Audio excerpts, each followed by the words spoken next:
aktivitasnya apa? Kan sekarang kan pelatih profesional. Iya. Sudah berlisensi juga ya? Alhamdulillah sudah B, AFC, Oke. kemudian mencoba untuk belajar ilmu kepelatihan, bagaimana mencoba untuk pengen berperan, membangun youth development itu seperti apa, karena tidak hanya berbicara teknis, tapi bagaimana kita juga harus mengenal karakter anak, membuat mereka itu fun dan mencintai sepak bola, walaupun memang tidak mudah, tapi memang proses itu yang harus saya jalani dan saya harus banyak belajar. Untuk apa? Untuk membangun fondasi mereka sebelum mereka nanti ketika passionnya bermain bola, mereka bisa mengarungi sebuah pencapaian mereka di liga profesional. Itu menjadi goal saya. Oke, sekarang Mas Supri melatih kelompok usia berapa? U17 di PSF Group yang kebetulan berada di Pancoran.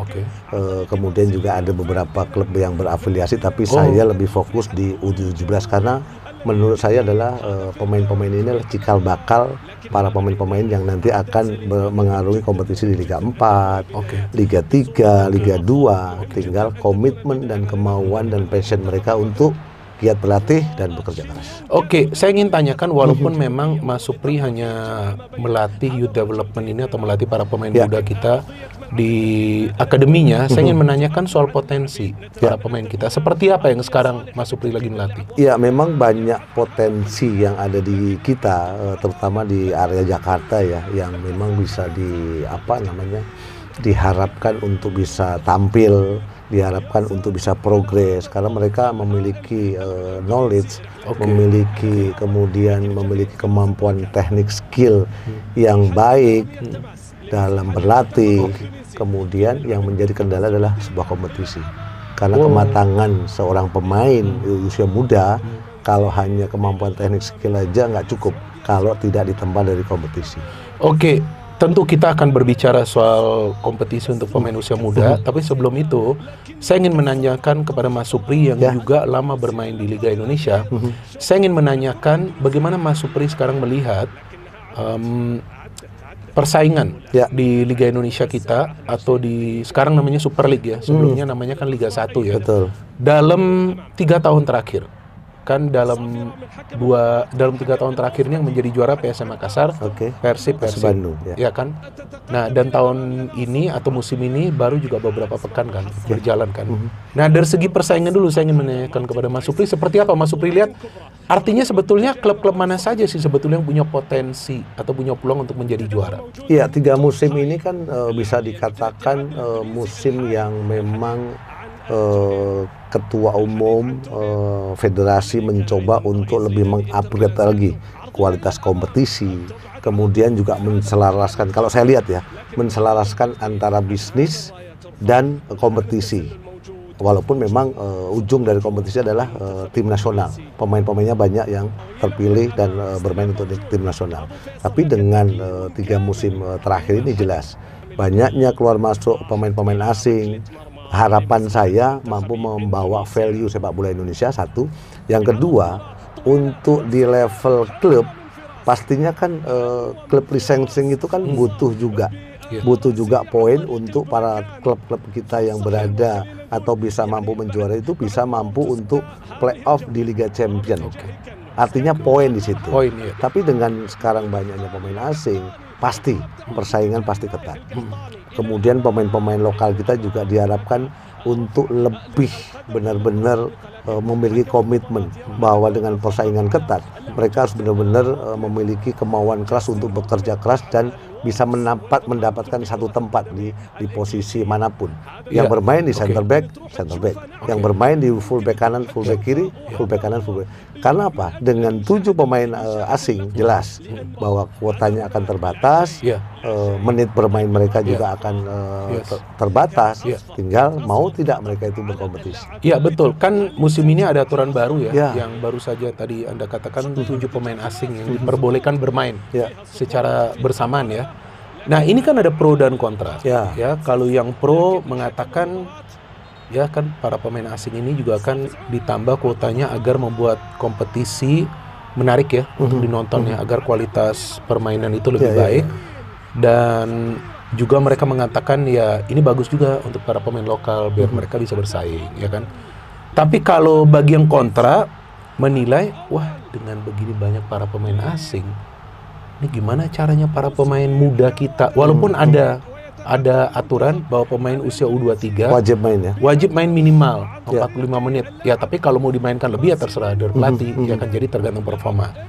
Nah, yang kontra mengatakan, wah ini akan membatasi nih, ya kan, para pemain muda untuk bermain di kasta tertinggi kompetisi sepak bola Indonesia. Nah, kalau menurut Mas Supri, yang juga merupakan pelaku sepak bola, ya kan, kalau saya kan pengamat, ya kan, kalau Mas Supri ini kan pelaku, turun langsung ke lapangan meskipun di bagian youth development, kan pasti dengar-dengar dong dari teman-teman. Nah, seperti apa menurut sudut pandang Mas Supri dengan penambahan jumlah pemain asing ini, dan juga bagaimana caranya para pemain muda kita ini bisa juga mendapatkan tempat, walaupun tentu tergantung performa mereka?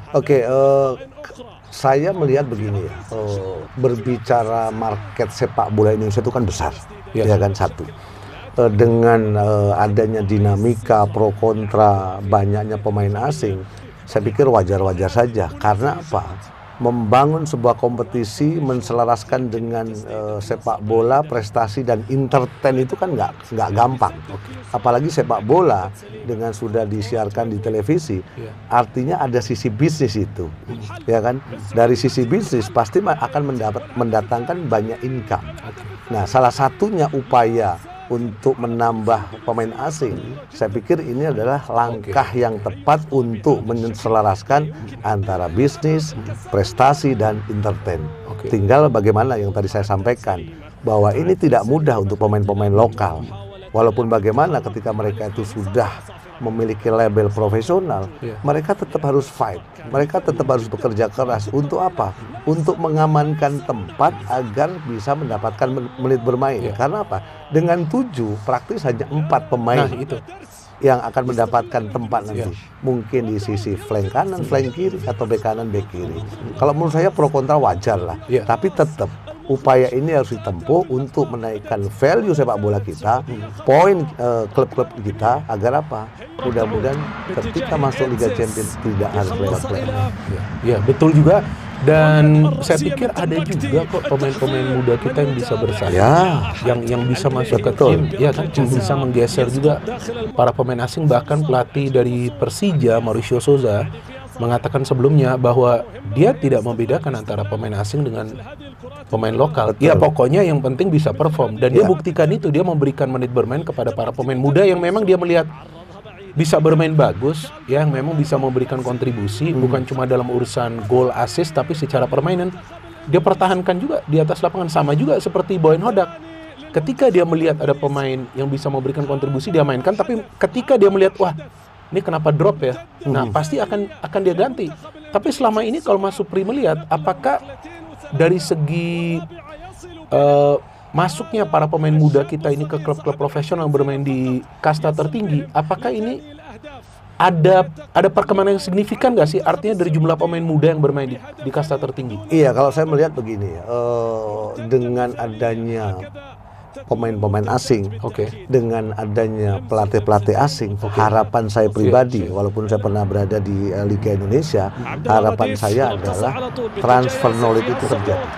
Satu, dari transfer knowledge terjadi, para pemain kita ataupun pelatih-pelatih yang masuk untuk bisa menangani klub-klub di kita itu mampu memberikan aura yang positif untuk membangun sistem, bahwa sepak bola itu sistem, gitu, ya kan, dengan coaching staff yang mereka bawa, memberikan warna kepada pelatih-pelatih lokal kita. Walaupun memang pelatih-pelatih lokal kita juga masih belum mendapatkan kesempatan. Itu yang menjadi menjadi sedikit kendala. Harusnya ada kolaborasi lah antara pemain pelatih-pelatih asing dengan pelatih-pelatih lokal untuk membangun sistem, mengkolaborasikan agar transfer knowledge itu terjadi. Dan buktinya kalau kita memberikan contoh Persib Bandung, Beckham perform, kemudian Robi Darwis juga dia, walaupun jarang dia bermain. Betul. Untuk Arema ada Arkan Fikri, ya kan. Artinya kita bisa menyampaikan bahwa sepak bola sekarang bukan usia, tapi kemampuan. Iya, betul. Kemampuan yang paling penting, dan juga gak dilihat dari negara mana. Betul. Ya kan, mau dari lokal, ya kan mau dari luar negeri, yang penting bisa perform. Kalau pemain muda mampu menjalankan sistem